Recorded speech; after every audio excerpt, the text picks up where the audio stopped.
மீனராசியை பொறுத்தளவுக்கு இவங்களுக்கு என்ன தேவை அப்படின்னா, இவங்க முதல்ல புரிஞ்சுக்கிறதுக்கு ஆள் தேவை. சீக்கிரம் ஏமாந்துருவாங்க அப்படின்னு இவங்களை பற்றி பின்னாடி பேசாத நண்பர்களையும் பின்னாடி பேசாத ஆள்களையும் தேடுவாங்க. இவங்களை தப்பாக பேசின உலகம், இவங்க கிண்டல் அடித்த உலகம், இவன் நீ எதுக்குமே லாய்க்கில்லேன்னு சொன்ன உலகம், இது எல்லாத்துக்கு மத்தியிலையும் நான் நிற்கிறேன்ற ஒரு எண்ணம் அவங்களுக்குள்ளே எப்போவுமே இருந்துருக்கும். சின்ன கர்வம். ஒரு நிம்மதி வர்றதுக்கு, ஒரு மனசாந்தி வர்றதுக்கு ஒரு அற்புதமான கோயில் தான். இவங்களுக்கு ஜெயிக்கிறதுனா ரொம்ப பிடிக்கும். இந்த சுவாமிக்கு பேர் ஜெயந்திநாதர்னு பேர். ஸோ அடுத்ததாக ஃபைனலாக பார்த்தீங்க அப்படின்னா மீனராசி என்பர்கள். ஸோ இந்த மீனராசி என்பர்கள் எந்த முருகர் கோவிலுக்கு போயிட்டு வந்தால் அவங்க வாழ்க்கை சிறப்பாக இருக்கும்? மீனராசியை பொறுத்தளவுக்கு இவங்களுக்கு என்ன தேவை அப்படின்னா, இவங்க முதல்ல புரிஞ்சுக்கிறதுக்கு ஆள் தேவை. இவங்களுக்கு முதல்ல ஒரு புரிஞ்சுக்கிறதுக்கு ஆள் இவங்க கண்டிப்பாக எதிர்பார்ப்பாங்க. ரெண்டாவது என்னென்னு கேட்டிங்கன்னு சொன்னால், இவங்களுக்கு இருக்கக்கூடிய சந்தோஷம் துக்கம் சீக்கிரம் ஏமாந்துருவாங்க. சீக்கிரம் இவங்க என்னென்னா 4 வார்த்தை நல்லா பெருமையாக பேசுனாங்கன்னு ரியலி இவங்க உண்மையாக பேசுகிறாங்க அப்படின்னு இவங்களை பற்றி பின்னாடி பேசாத நண்பர்களையும் பின்னாடி பேசாத ஆள்களையும் தேடுவாங்க. தனுசு ராசிக்கு ஒன்று சொன்னேன், பிரேக் த ரூல்னு சொன்னேன்ல, எல்லாத்தையும் யார் எதிர்த்தாலும் எதிர்த்துட்டு அவங்க கூட நிற்பாங்கன்னு சொன்னேன். மீனராசியும் அதே மாதிரி தான். மீனராசியை பொறுத்தளவுக்கு ரொம்ப ஜோவியல் டைப், ரொம்ப பிஸ்னஸ் மோட்டிவேட்டட், ரொம்ப மணி மோட்டிவேட்டடாக இருப்பாங்க. ரொம்ப எல்லா விஷயங்கள்லையும் டேலண்டடாக இருக்கக்கூடிய ஒரு தன்மை. அவங்கள பாராட்டுறதுக்கு ஆள் தேவை. நீங்கள் 23ஆம் புலிகேசியில் மன்னாதி மன்னா அப்படின்னு சொல்லிட்டு பாராட்டுவாங்க 4 பேர். அது பாராட்டுறதுக்காக ஆள் வச்சு அவர் முன்னேறிட்டு இருப்பார்ல, அந்த மாதிரி 4 பேர் பாராட்டினா அவங்களுக்கு பிடிக்கும். நான் தப்பு சொல்லலை, இவங்களுடைய சந்தோஷம் அது. ஏன்னா இவங்களை தப்பாக பேசின உலகம், இவங்க கிண்டல் அடித்த உலகம், இவன் நீ எதுக்குமே லாய்க்கில்லேன்னு சொன்ன உலகம், இது எல்லாத்துக்கு மத்தியிலையும் நான் நிற்கிறேன்ற ஒரு எண்ணம் அவங்களுக்குள்ளே எப்போவுமே இருந்துருக்கும். சின்ன கர்வம் அதை உடைக்கக்கூடாது. அதை உடைக்காமல் இருந்தாலும் மீனராசி ரொம்ப நீங்கள் 10 மடங்கு எடுத்து வச்சா 30 மடங்கு உங்களுக்கு பண்ணுவாங்க. நீங்கள் ஒரு 10 மடங்கு அவங்க பாசம் காமிச்சிங்கன்னா 30 மடங்கு அவங்க பாசத்தை காமிப்பாங்க. நீங்கள் 30 மடங்கு காமிச்சிங்கன்னா 100 மடங்கு காமிப்பாங்க. அவங்க அவங்களுக்கு நீ பாசத்தை மட்டும் எனக்கு கொடு, நீ என்கிட்ட ஒரு நல்ல 4 வார்த்தை சொல்லு, உனக்கு நான் காசு பணம்லாம் 2வது இருக்கட்டும், வாங்குவேன், கேட்பேன், இருந்தாலும் எனக்கு இதில் ரொம்ப அர்ப்பணிப்பாக இருப்பேன். டைம் பார்க்காம வேலை செய்வாங்க. அது மீனராசிக்கு இருக்கக்கூடிய இந்த இயல்பு அவங்களுக்கு ரொம்ப வருஷமாக இல்லை. இப்போ 7.5 சனி வேறு நடக்குது. பல இடங்களில் நொந்து நூடுல்ஸ் ஆகி கிண்டல் கேலி. அவங்க டக்குன்னு இவங்க இப்போ எப்படின்னு கேட்டிங்கன்னா, ஒரு மைண்ட் அவங்களுக்கு வாய்ஸ் இப்படியே இருந்துட்டு டக்குன்னு பார்ப்பாங்க. டக்குன்னு பார்க்கும் பொழுது அவங்க கண்ணில் தப்பு போட்டுரும். ஓகே, அது அவங்களால தாங்க முடியாது. அந்த இதுலேருந்து ஒரு நிம்மதி வர்றதுக்கு, ஒரு மனசாந்தி வர்றதுக்கு ஒரு அற்புதமான கோயில்மா. இவங்களுக்கு ஜெயிக்கிறதுனா ரொம்ப பிடிக்கும். இந்த சுவாமிக்கு பேர் ஜெயந்திநாதர்னு பேர். ஓகே, என்ன நாதர்?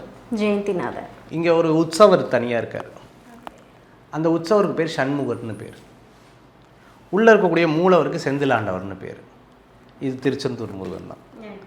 அப்போ அந்த மாதிரி ஒரு அற்புதமான கோயில் சக்கரவர்த்தி திருச்செந்தூர் செந்திலாண்டவர் கோயில். இங்கே போயிட்டு வந்தால் நல்ல மாற்றம். அருமை சார். அதாவது 12 ராசி அன்பர்களுக்குமே எல்லாருமே நீங்கள் சொன்ன மாதிரி தான். அம்மா அப்பாவை தாண்டி இப்போ எல்லாருமே எந்த பிரச்சனை வந்தாலும் முருகா அப்படின்னு தான் சொல்கிறாங்க. கண்டிப்பாக முருகா அப்படின்னு கூப்பிட்டாலே நீங்கள் கூப்பிட்ட குரலுக்கு ஓடி வரக்கூடிய ஒரு தெய்வம் அப்படின்னு தான் நான் சொல்லுவேன். பொதுவாகவே முருகப்பெருமானுடைய வழிபாடு அப்படிங்கிறது கௌமாரம்னு சொல்லுவாங்க. ஒவ்வொரு தெய்வத்துக்கும் ஒவ்வொரு வழிபாட்டு முறைகள் இருக்குது. விநாயகருக்கு வழிபாடு பண்ணுறது கானாபத்தியம்னு சொல்லுவாங்க. சிவபெருமான வழிபாடு பண்ணுறது சைவம்னு சொல்லுவாங்க. பெருமாளுக்கு வழிபாடு பண்ணுறது வைணவம். அம்பாளை வழிபாடு பண்ணுறது சாக்தம். முருகப்பெருமான வழிபாடு பண்ணுறது கௌமாரம். இந்த கௌமார வழிபாடுங்கிறது சாதாரண வழிபாடு கிடையாது. இன்றைக்கி உலக பக்தர்கள்னு சொல்லுவாங்கள்ல, அதில் விநாயகப் பெருமானை வழிபடுபவர்கள் நிறையா இருப்பாங்க. அதே மாதிரி உலக பக்தர்கள்னு சொன்னால் யாரெல்லாம் தமிழராக இருக்கிறோ அத்தனை பேரும் பார்த்திங்கன்னா முருகனை வழிபடுவாங்க. ஏன்னா தமிழ் கடவுளாக முருகப்பெருமான். இன்றைக்கி ஹிமாலயாஸில் பார்த்திங்கன்னா கார்த்திகேயன் திருக்கோயில் இருக்குது. எல்லா ஊர்கள்லேயும் முருக பக்தர்கள் அதிகம். தைப்பூசம் பார்த்திங்கன்னா மலேசியாவில் பத்திகேஃபில் பார்த்திங்கன்னா முதுகில் அழகு குத்திண்டு அவ்வளோ சிறப்பாக வழிபாடு பண்ணுறாங்க. இன்றைக்கி நம்ம பார்க்கக்கூடிய ஆலயங்கள் 12 ராசி, இந்த ராசிக்குண்டான கஷ்டங்கள் என்ன, இந்த ராசி என்னென்ன ஒரு சின்ன சின்ன இதில் படுறாங்க. அதுக்கு இந்த கோயிலுக்கு போயிட்டு வந்தால் லைஃப் மாறுமா அப்படின்னு 12 கோயில் முருகப்பெருமானுடைய கோயிலில் வந்து நம்ம பார்க்க போகிறோம். Okay sir. ஸோ அப்படி பார்க்கும்பொழுது முருகர் எல்லா இடங்கள்லையும் இருக்கார். எல்லா இடங்கள்லையும் ஒரு அனுபவம், வித்தியாசமான அனுபவம். நான் வந்து வருஷத்துக்கு 3 முறை ஆறுபடை கோயில் போவேன். அந்த ஆறுபடை கோயிலில் நிறைய நம்மளுடைய தெரிந்தவர்கள் அன்பர்கள்லாம் கூட்டிகிட்டு போவேன். அப்படி போகும்பொழுது சென்னையிலேருந்து ஆரம்பித்து ஃபஸ்ட்டு திருச்செந்தூர் போவோம். திருச்செந்தூர்லேருந்து அப்படியே திருப்பரங்குன்றம், அப்படியே ஒவ்வொரு கோயிலாக வருவோம். நீங்கள் ஒவ்வொரு கோயிலையும் உட்காந்து நல்ல தியானம் பண்ணியிருக்கேன்.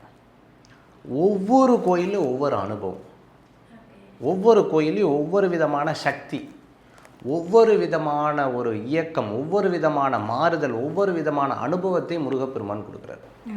நான் பழனியில் போய் உட்கார்ந்து போகர் சித்தர் சந்நிதியில் போய் உட்காரும் பொழுது ஒரு விதமான உடல் மாற்றமும் ஒரு விதமான உணர்வுகளும் மாறும். அதே சுவாமி மலையில் உட்காரும்போது வேறு விதமான தன்மைகள். என் கூட வந்தவங்க கல்யாண விஷயத்துக்காக வந்திருக்காங்க. கல்யாணம் ஆகணும், இந்த மாதிரி கோயிலுக்கு போய்ட்டு திருப்பரங்குன்றம் போகிறோம், சுவாமிக்கு மாலை வாங்கி சாத்துறோம். கரெக்டாக 3வது மாதம் அவங்களுக்கு நிச்சயமாகிறது. அதே சமயத்தில் திருச்செந்தூருக்கு போகிறோம், தீராத பிரச்சனைமா, அவங்க வேலையில் சாதாரண பிரச்சனை இல்லை, கொடுமையான பிரச்சனை. அவர் சொல்கிறார், சார் உங்கள் கூட நாங்கள் திருச்செந்தூர் வரோம். உள்ள திருச்செந்தூர் கோயிலுக்கு போயிட்டு வெளில வராங்க. கரெக்டாக 2 மந்த்ஸில் பார்த்தீங்கன்னு சொன்னால் ஏற்கனவே வேலை இருந்த இடத்துல அவங்கள திருப்பி கூப்பிட்டு நல்ல நிலையில் இப்போ ராஜா மாதிரி இருக்காருன்னு சொல்லுவாங்கள்ல, அந்த மாதிரி நல்லா இருக்கார். இதெல்லாம் என்ன அதிசயம் அப்படின்னு கேட்டிங்கன்னா, அந்த சன்னிதானம் லைஃப்பில் ஒரு பெரிய மாற்றத்தை ஏற்படுத்துதுமா. கண்டிப்பாக. கிருபானந்த வாரியார் வந்து ரொம்ப அழகாக சொல்லுவார், வயலூர் முருகப்பெருமானை சொல்லாத இடமே கிடையாது. அவருக்கு அத்தனை முருகர் கோயிலும் அத்துப்படி. ஆனால் வயலூர் எம்பெருமானை எல்லா இடங்கள்லையும் போய் சொல்லுவார். அந்த எம்பெருமானை கூடவே கூட்டிகிட்டு போவார். அந்த மாதிரி ஒவ்வொரு மனிதன் வாழ்க்கையிலையும் ஒரு பெரிய மாற்றத்தை தந்தவர் முருகப்பெருமான். கண்டிப்பாக. காஞ்சி மகாபெரிவர் வந்து ஒரு தடவை தன்னுடைய சிஷ்யர்களோட போகிறாங்க. அப்போது யானை மேலே, அப்போல்லாம் அந்த காலத்தில் யானை மேலே வச்சு கூட்டிகிட்டு போவாங்க. கூட்டிகிட்டு போகும்பொழுது எல்லாரும் கூட இருக்கிறவங்கெல்லாம் அந்த வரும்போதெல்லாம் சொல்லிட்டு வருவா, பெரியவாவுடைய அனுகிரகத்தில் நாங்கள் கூடவே எப்பவுமே இருப்போம், எங்கள் உயிர் இருக்கிற வரைக்கும் கூட இருப்போம், இதெல்லாம் சொல்லிகிட்டு இருக்காங்க.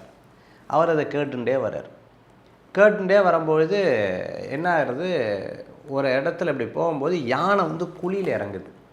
ஒரு குழியில் இறங்கும்போது ஒரு ஆட்டம் ஆடும்ல, யானை லேசாக தடுமாறினோடனே நின்னவங்க பூரா செதறி அடிச்சுட்டு ஓடி இருக்காங்க. செதறி அடிச்சுட்டு ஓடின உடனே டப்புன்னு அவர் என்ன பண்ணுறார், முருகா அப்படிங்கிறார். அப்போது மகாபெரிவா வந்து அவரே சிவஸ்வரூபம். நீங்கள் நல்லா கவனிச்சு பாருங்கள். அவர் பூஜை பண்ணுறது சந்திரமௌலீஸ்வரர். அவர் இருக்கிற இடம் காஞ்சிபுரம். இப்போ காமாட்சி அம்பாள் அங்கே இருக்கார். அவருக்குன்னு குலதெய்வம் ஒரு தெய்வம் இருக்குது.